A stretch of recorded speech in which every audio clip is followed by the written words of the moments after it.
treatable. Really, it's treatable. Yes, it's treatable. It's the Treatable Podcast. Say what's on your mind. It's the Treatable Podcast. Real, coming, treatable. It's the Treatable Podcast. It's all on the Treatable Podcast. Toxic relationships. If you're not currently in one, chances are you know someone who is. But the word toxic is thrown around so often that it can be hard to pin down the meaning. How can you tell if your relationship is just going through a rough patch or if it's actually harmful to your well-being? And if it is toxic, can you fix it or should you cut them off entirely? Welcome to the Treatable Podcast with me, your host, Clint Malley, where we dive deep into mental health topics with experts who show us that change is possible. Today, we're talking all about how to identify toxic relationships, why they happen, and what you can do about them. And I couldn't have asked for a better guest. Today, we are joined by Shannon Petrovich. Shannon is a therapist, an author, a coach, and a YouTube creator. She's earned her master's in social work from the University of Connecticut and holds clinical licenses in social work and substance abuse counseling. On her YouTube channel, Therapist Talks, Shannon shares insights, information, and strategies on a wide range of relationship and mental health topics. And Shannon's new book, Out of the Fog into the Clear, Journaling to Help You Heal from Toxic Relationships, is an Amazon bestseller. Treatable Podcast. It's all on the Treatable Podcast. Shannon, thank you so much for joining me on the podcast today. Thanks so much for having me, Clint. So I always like to start these episodes with kind of setting people up for success. When we think about what a toxic relationship is, how do you define it? It's a really good question. And I think, it's becoming so common to talk about these days, and it's almost becoming weaponized to say somebody's being toxic or, somebody's a narcissist or what have you. And so we have to be careful. We don't want to just throw these things around all the time. But basically, if you feel like your thoughts, feelings, wants, and needs don't matter, and the other person's are what everything is all about, then you're not being allowed to completely exist in the relationship, and it is by definition toxic. Now that runs a whole gamut from very small microaggressions or even to full-blown explosions and violence.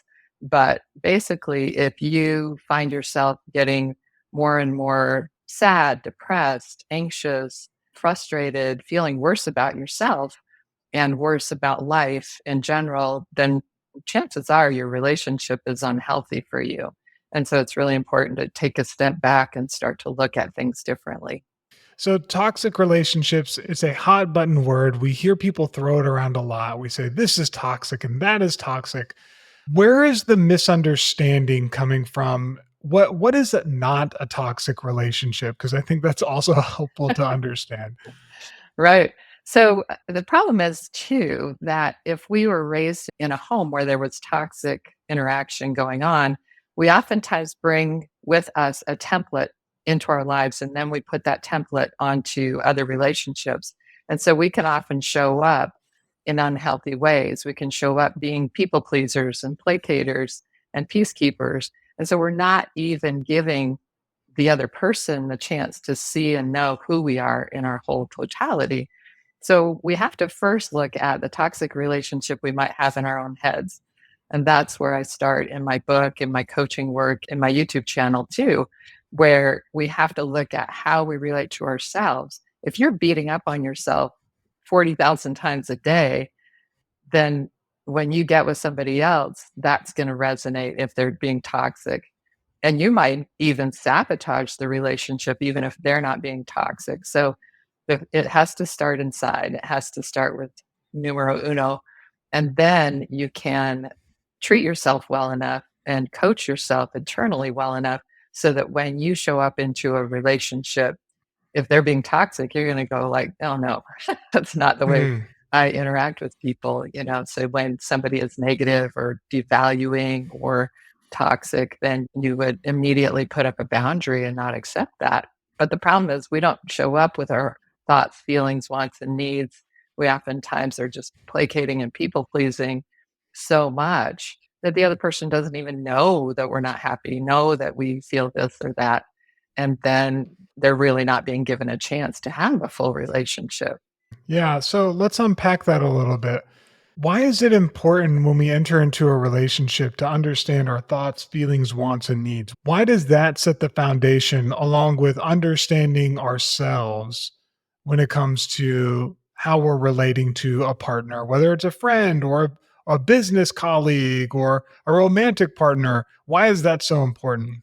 Yeah, it's really crucial because if we're undermining ourselves and we're undermining our ability to be healthy in any relationship, whether it's at work or school or family or in a relationship. So if you show up and you're never, saying, well, I need some space or I need to do this, or I don't have time to do that, or I was really unhappy when you said such and such, or that really offended me when you were doing this or that. If we never say those things up front, then the other person thinks everything's fine and we haven't set those boundaries. And oftentimes, a person, I've actually worked with couples where one person has never shown up fully and never taken space for themselves and has always been focused on the other person's thoughts, feelings, wants, and needs. They never protected or defended themselves at all. And when they did, when we worked on that self-esteem stuff and that internal relationship stuff, and they fully showed up, the other person's like, welcome, where you been all my life, and they actually Mhm. were able to work things out. Now, if you show up with your thoughts, feelings, wants, and needs, and the other person escalates and gets angry and says, this isn't the way this relationship works, that's information. And then you can look at that and say, yeah, I'm not allowed to fully exist in this relationship. And so therefore, I'm out. Yeah, it seems like we as human beings have a better idea of the kind of person that we expect to have, like as a partner, as a boss, as a friend, but we don't often enter into these relationships with that same expectations of how we want to show up. And as you use the term boundary, I was having a conversation with someone and they were saying, you cannot have boundaries if you first don't know what your core values are and the things that are important to you. And then because if somebody steps on it, you actually don't even know whether or not it's important to you or not. And you're not communicating it.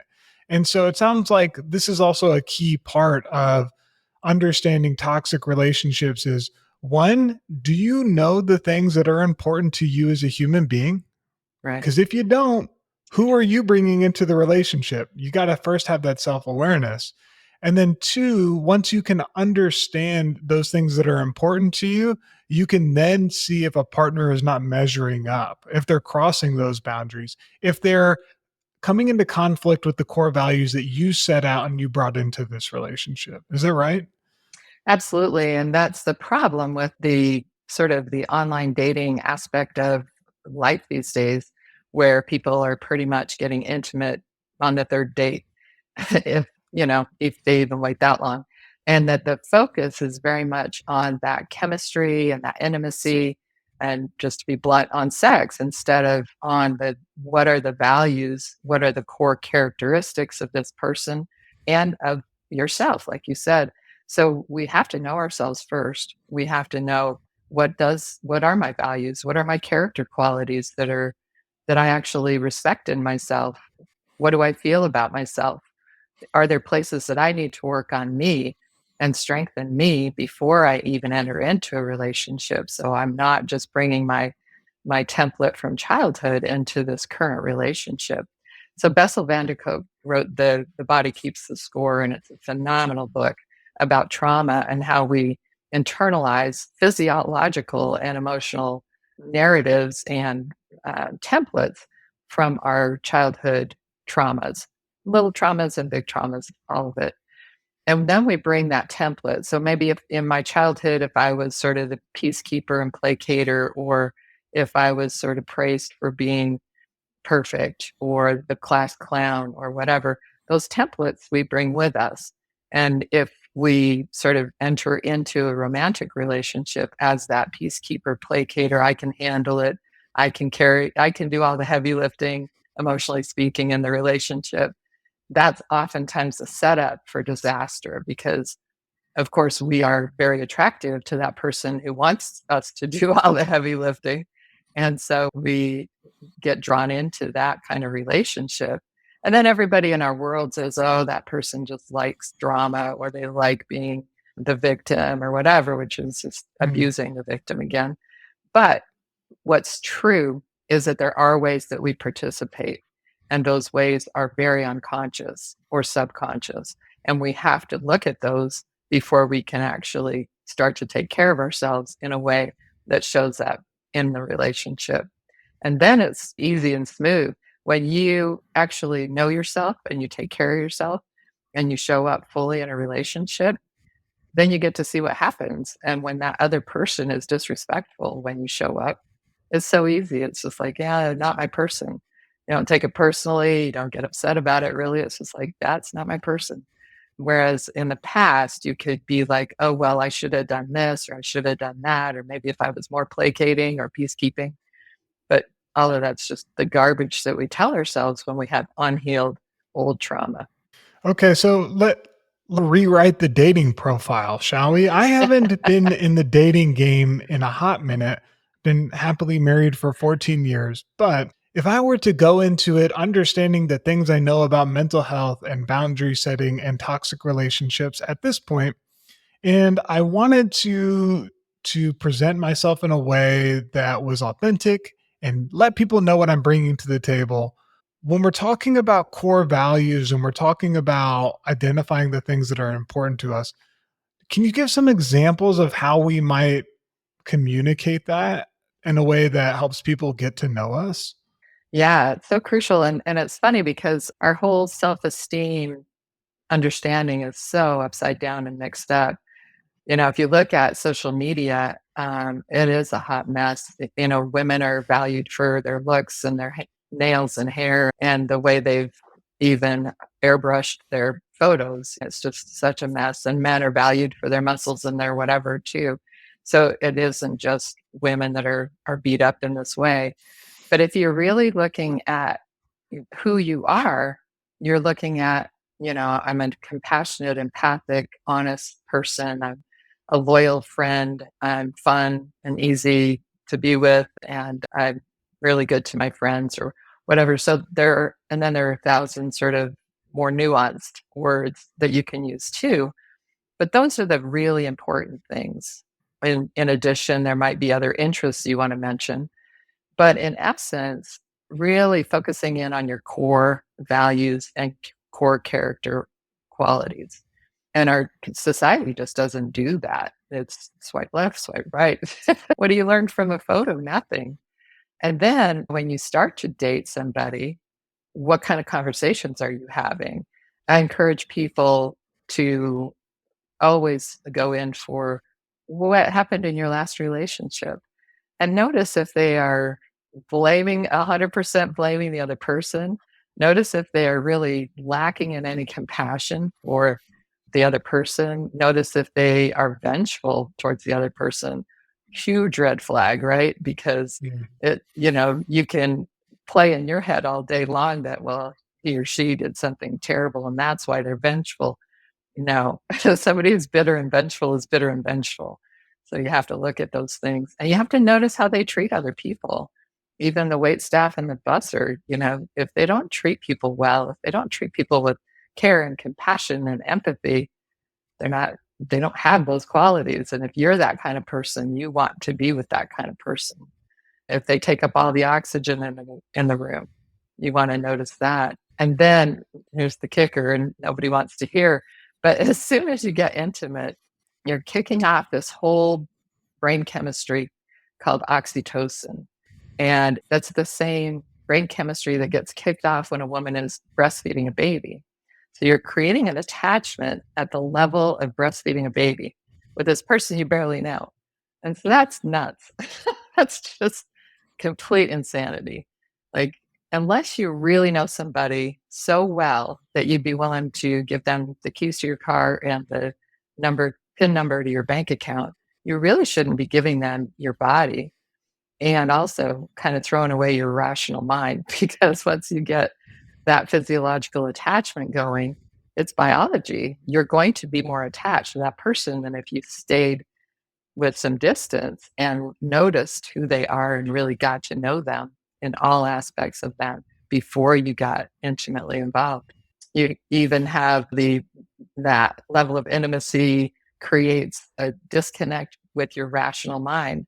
And so, whereas if you had waited, you'd be able to see, oh, wow, I thought this person was so great. But as soon as they're frustrated, they act like a 5-year old. Or as soon as they don't get what they want, then they're being all victimy. Or as soon as they want something that I didn't want to do, I asked for space and now they're like sobbing uncontrollably and won't let it go, or we can't communicate, or the conflicts are really out of this world and drama or whatever, like all those things, all that information that you should be gathering that first few months goes out the window because the sex is good. So you really have to be careful and wait on the intimacy until later. This episode of Treatable is brought to you by Sandstone Care, which helps teens, young adults, and their families overcome challenges with mental health, substance use, and addiction. They provide age-specific, individualized treatment plans centered around your unique situation and goals, and they only use evidence-based therapies to help you get there. They keep their group therapy sizes small so folks can connect with others going through the same struggle and so that you never feel alone. They also give academic and vocational support to help you improve your grades or to get started on your career path. And lastly, because they know that mental health and substance use affect the people closest to us, they provide support for the whole family through their family therapy program. To learn more about teen and young adult treatment options, go to sandstonecare.com. Change is possible, and Sandstone Care is here to help. So let's summarize a few of the things that we've talked about so far, just so everybody can keep up.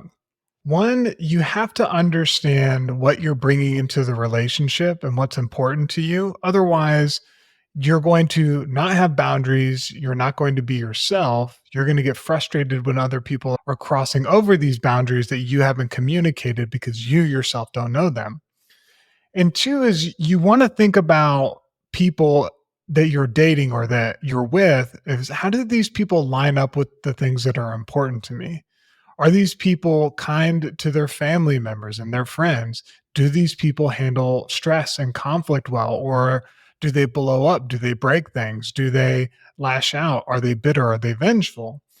Two things that were connected with that is how does this person treat others? There's like that age old saying, what's the relationship like with this person's mother or dad or whatever? Sometimes you can tell a lot in the relationship. If the person is really rude to the waitress, what do you think they're going to be like to you if they're frustrated?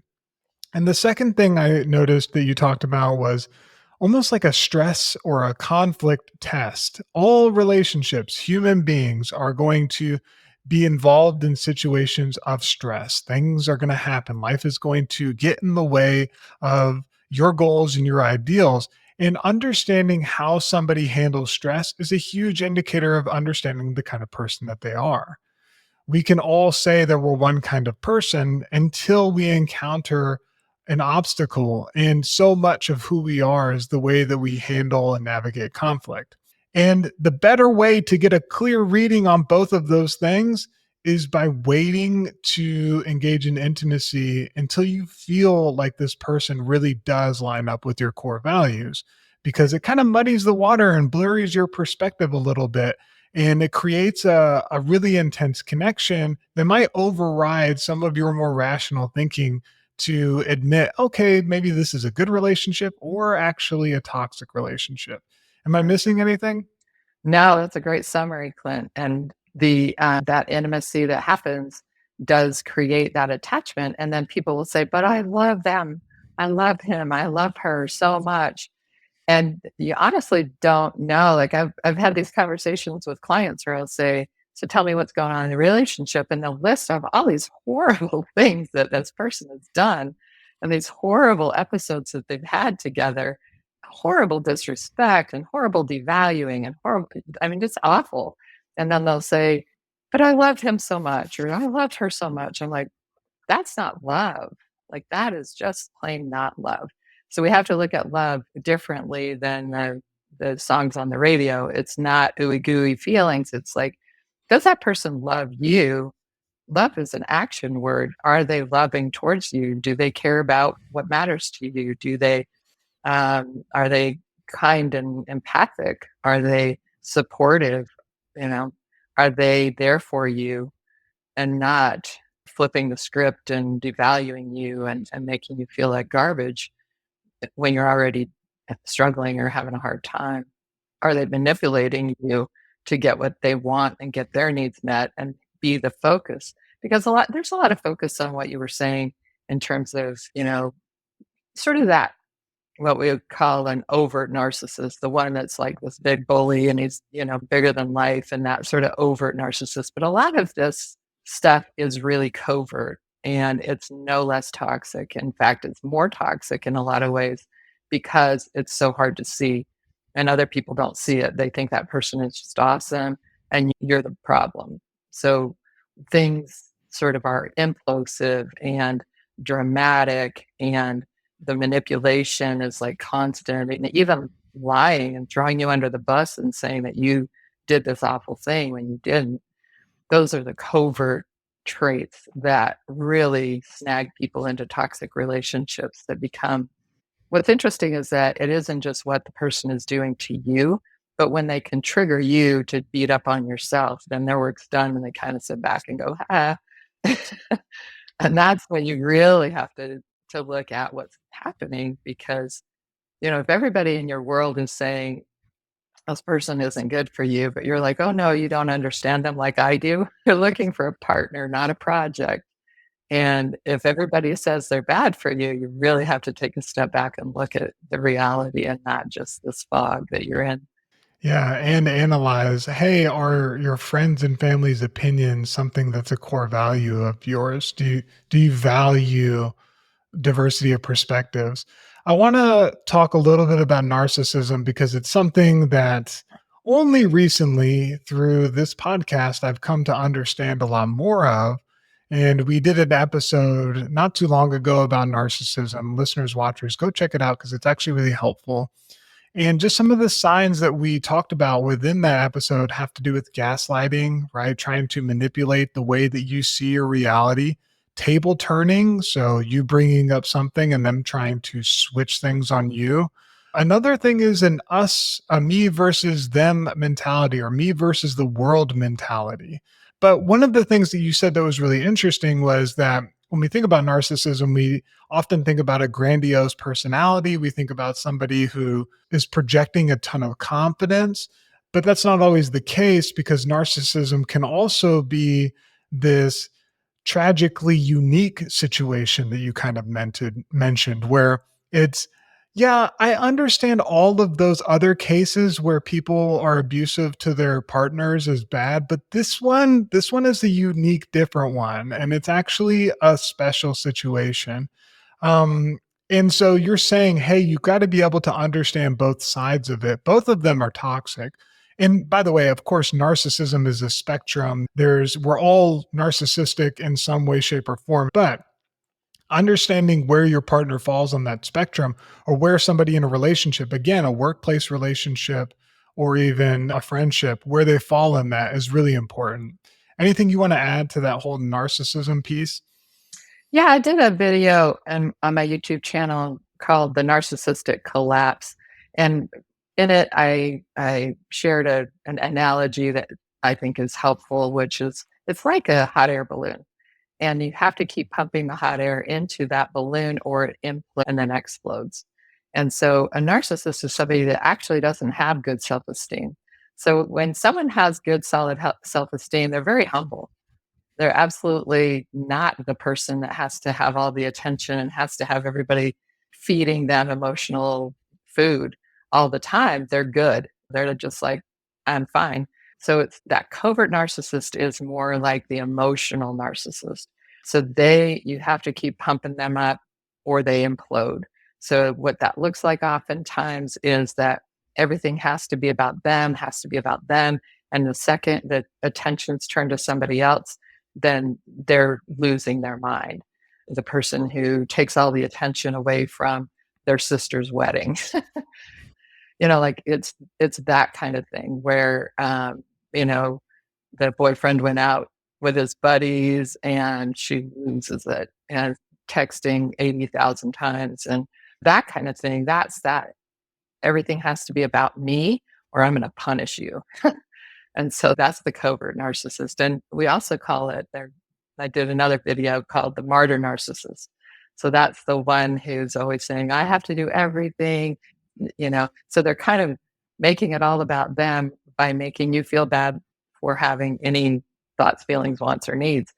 So they're martyring, and it's so twisted that it often really escapes people for years and years. And then they see it and they go, oh my gosh, no wonder I feel so crappy around this person and I can't stand this dynamic.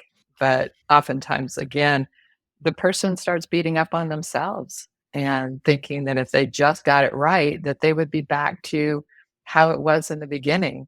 But the way it was in the beginning was just the love bombing and just the beginnings of setting that hook and those manipulations.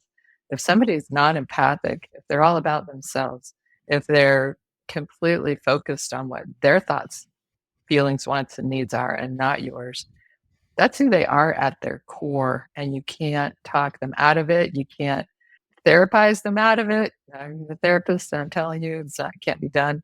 So, when somebody is on that higher narcissistic spectrum, whether it's covert or overt, you're not going to fix them and you've got to save yourself and start setting some boundaries and then see what happens. Shannon, are you suggesting that if we go on a date with someone, we should intentionally sabotage some part of this date just to see how the person reacts? And that'll give us a good gauge on how this person handles stress if they make it all about them. Is that a good plan? Should we be doing For that? sure. Yeah, for sure. No, that's manipulative too. No, Okay, fair enough. but you know what? That's another form of narcissism, maybe.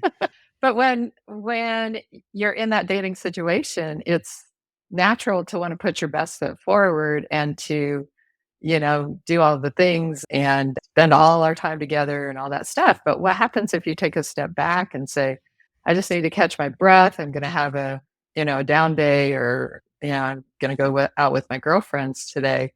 If that person is like giving you like little snarky comments like, well, I guess this relationship is not as important to you as it is to me, or yeah, that's fine, whatever, and then ghosts you for 2, 3 days.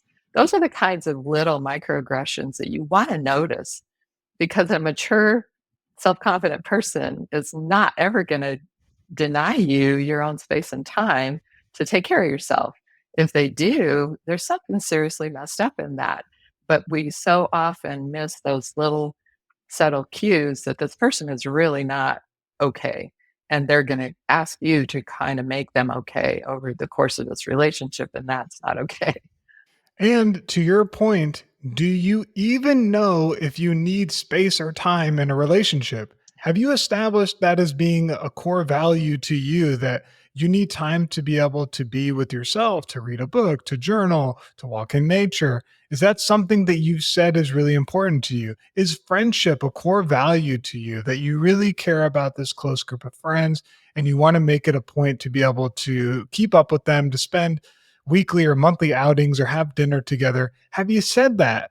Have you ever thought about that? Because if you haven't, and you bring this up and you do this thing and you express these things and they act that way, okay, we now have an understanding, to your point, that this is something that's not okay. This person's kind of reacting in a strange way to a very normal thing.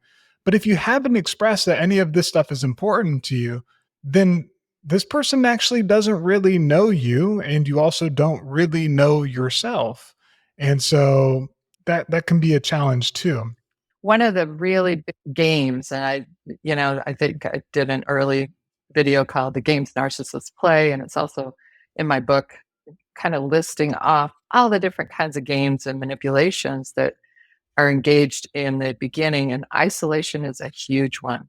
If this person is subtly carving you out from your people, that's huge because they'll undervalue or devalue your friends, and it's subtle. It can be, hey, it's you and me against the world. You're my person. You're the only one who gets me. You're the only one I want to spend time with. And that sounds all nice and fluffy in the beginning, but if they're carving you out from your people, like, again, I guess you don't care about me as much as I care about you. And, if your family's that important, I guess whatever. Um, but or even saying your friends aren't good enough for you, you're better than they are. There's all kinds of subtle ways that people will isolate you. And that's a huge red flag because if they can't be in relationship with you when you're in relationship with the people who matter to you, that is them saying that they have to be the be all end all and your complete focus, or they're unhappy and they're going to punish you with these little microaggressions. So, yeah. Fascinating. Let's circle back to something you said. You're talking about Bessel van der Kolk and The Body Keeps the Score, which is an amazing book.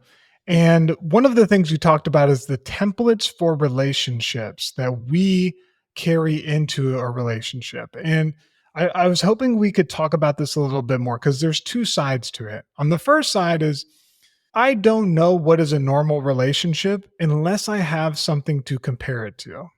I have a really good example of this. When I was a teacher and I taught at two different schools. One was a really low income school and didn't have a lot of administrative support and didn't have a lot of resources. And there was a lot of teachers there. And like teachers everywhere, they were like, yo, we need more support. This is rough. Right. And there was often, teachers who would complain.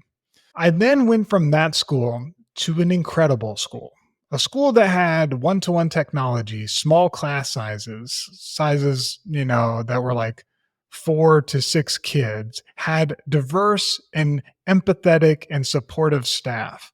But the thing was, if somebody came to become a teacher and it was their first year teaching, and that was the only school they ever knew, then they often would say, "This is a terrible school. This is not working. Everything is wrong with this." And for the OGs who had been doing other stuff, they're like, "You have no idea. You actually don't know, right?" And so there's something to be said about having experience with relationships and understanding what is normal, what is not normal, what is good, what is not good in a relationship. And if you if you come from a family in which toxic relationships were being played out over and over and over again, then you actually don't know what like a loving, caring, supportive friendship or relationship looks like, right?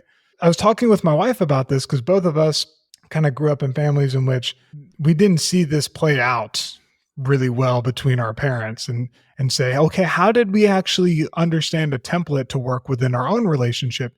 And it came through one was television, which can be problematic, right? Because we see sensationalized things. You see movies, you're like, yes, I want that kind of love. But also, it was from other families. We would look at other families and we would look at other relationships and we'd say, this seems a little bit different than what I'm used to. And all of these families operate this way, but my family operates this way. Something's not right. How can you help somebody unpack whether or not the template that was presented to them in a relationship was a good one? And if it wasn't, what to do about it? The surprising thing is that there's like this core part of you that survives and sort of knows what's good and what's bad and what's right and what's wrong. And that it's more about validating those narratives and those truths and than it is about anything else. But again, that self-talk inside of ourselves. And this is how we have to sort it out, in the journaling projects that I do in my coaching program and in my book and in my videos. It's really important to recognize how we talk to ourselves inside our heads versus how we talk to other people. So if I'm a kind, caring, empathic person to all my friends, but the second I make a mistake, I'm, oh, you idiot, blah, blah, blah, blah, blah. I would never talk to like that to anybody else. I value caring, compassionate conversation. And I'm always supportive and encouraging to my friends or family or anybody else in my life. So for me to say those negative things to myself inside my own head, I'm bringing that from somewhere. And so when I look at that and say, okay, that's not me, that's somebody else's voice. That's an old narrative. That's an old story I brought from childhood. And I choose to be my own best friend the way I would treat other people. And when it doesn't ring true, then I need to stop that and retool. And it same thing comes out in relationships. So we tend to treat the people who are closest to us with that same negative voice that we're treating ourselves with. So that when something goes south and you see something come out of your mouth that it's not who you are and what your values are, then you have to stop yourself and say, wait a minute, that's not me. That's not my voice. That's not my values and my character qualities. And if your partner does that, same thing, it's like, no, that's not okay. So it becomes a convoluted, kind of confusing thing. And if we just whittle it down to brass tacks and really look at who we value, what we value in ourselves, what we value in other people is often the same thing we value in ourselves, and really keep focused and drilling down on that so that all this other behavior or immaturity starts to fall by the way. That's how we create more healthy relationships in our lives and don't fall into those old templates. I had to sit in that one for a second. Let's unpack that. So we have this voice sometimes that we say to ourselves, some folks, not everybody, it's different for everyone, right? But say somebody's a really compassionate person to their friends, but to themselves, they have this negative self talk that they find themselves in. They're much harsher with themselves than they are with others. And to your point, you'd say, you would never talk to a friend like this, right? I understand that completely. And I feel like there's also the other side of it where you're super kind, forgiving, caring, uplifting to yourself, but to everyone else, you don't have that same standard. Have you seen it work the other way? Yeah, so that kind of divides the people in a very, very basic way. There are people who tend to be more compassionate and empathic, and there are people who tend to be more self-centered and non-empathic. And they're actually seeing a little bit of sort of genetic component to that, which is interesting. So, and a lot of parents will say, look, this kid came out different.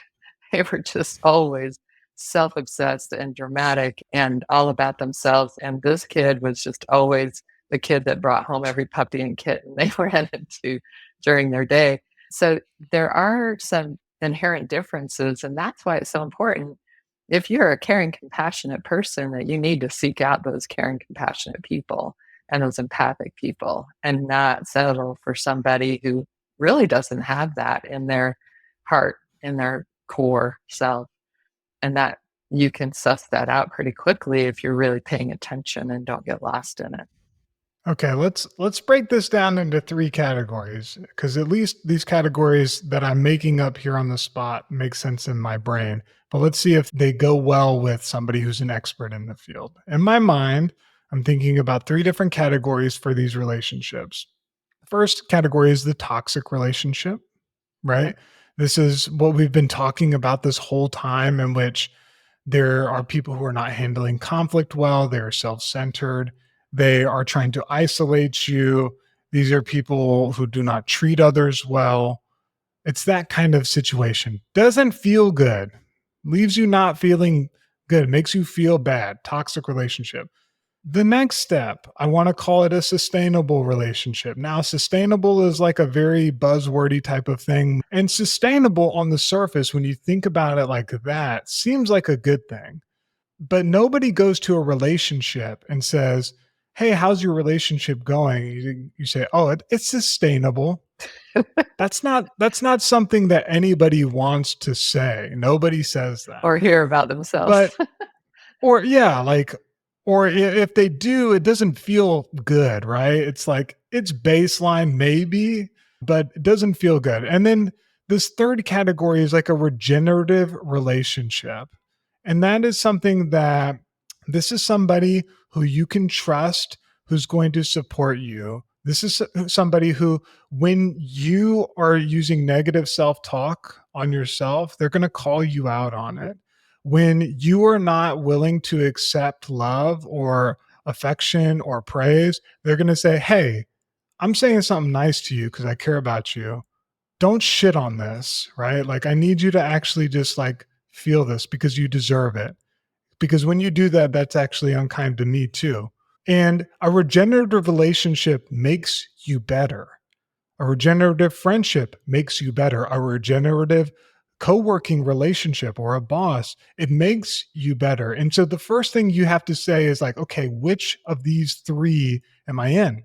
And do those categories make sense, or do those work, or No, I love that. I've never heard anybody put it quite like that. And I think it's absolutely true. And that's, very much things are either really degenerating you, they're sort of maintaining status quo, or they're really enhancing your life, enriching your life. That relationship helps you grow into the best you that you can be, helps you, it sort of carries safe space for you to grow yourself. It isn't like that person is building you up or doing that or whatever. It's like creating safe space so that you can become your best self and that you can become your most creative self. And if you have this new idea, they're not going to crap on it before they even hear you out and find out what's going on. They take a deep breath. They go, okay, let me have it. And then they support you in that, or they challenge you and make sure that that's, probably something that you really are passionately interested in and it isn't going to degrade your life or cause you stress or whatever.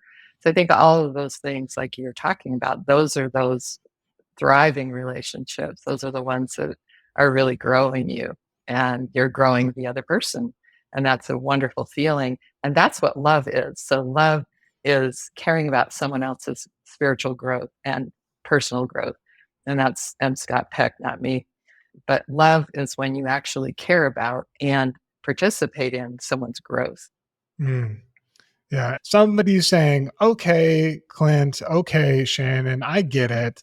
I'm in a toxic relationship.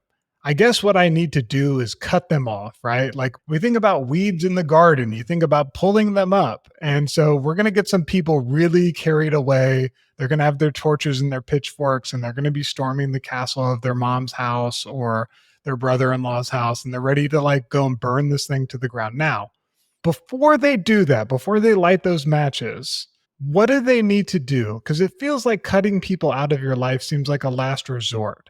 What are the steps that take place in between of that?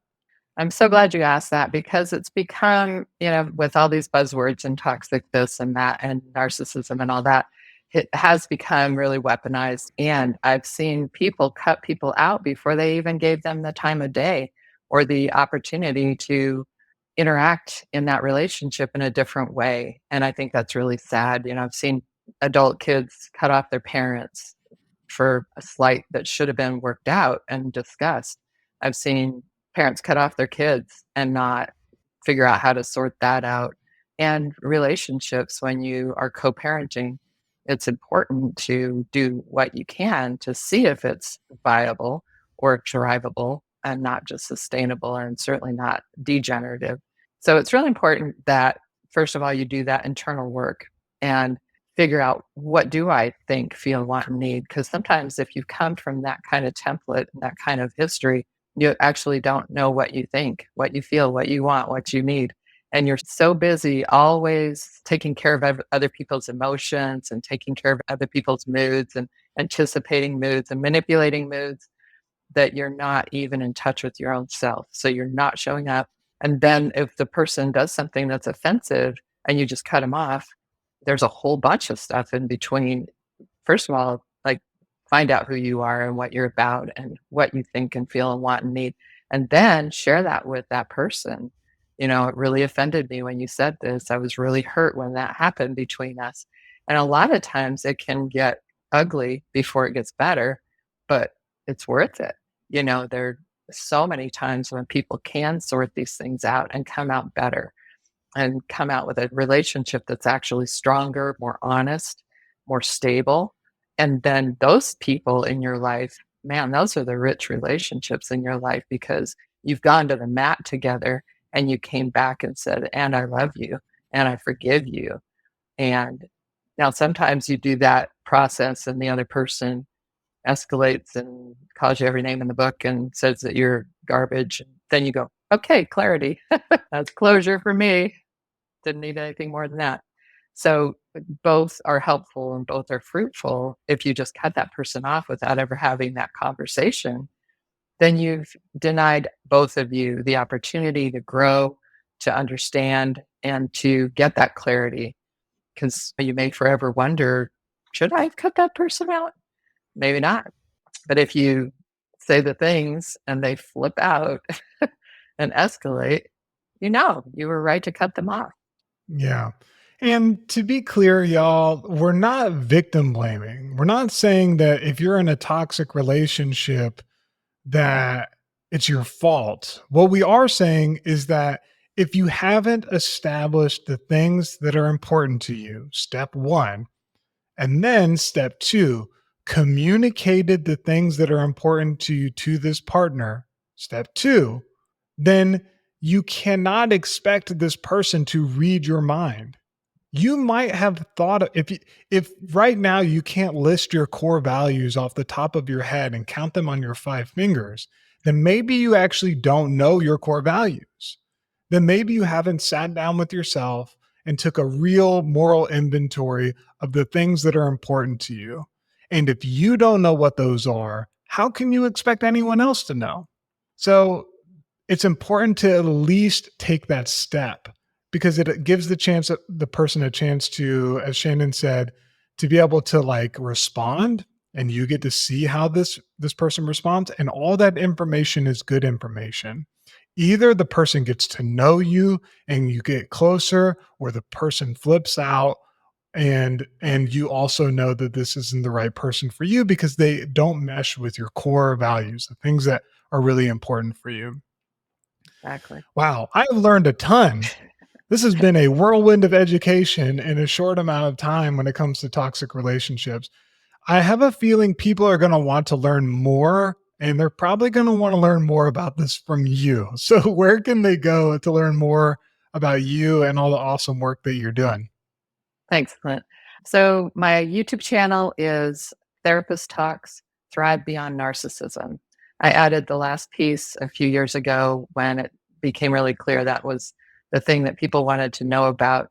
And again, talking about thriving rather than just surviving, because there's a lot of ways that we can survive, but then we really want to look at thriving. Healingfromtoxicrelationships.com is another place that you can find me. And also my book is Out of the Fog into the Clear, Journaling to help you heal from toxic relationships. And there's also a nofoggy.com website that goes along with my book. So those are the main things.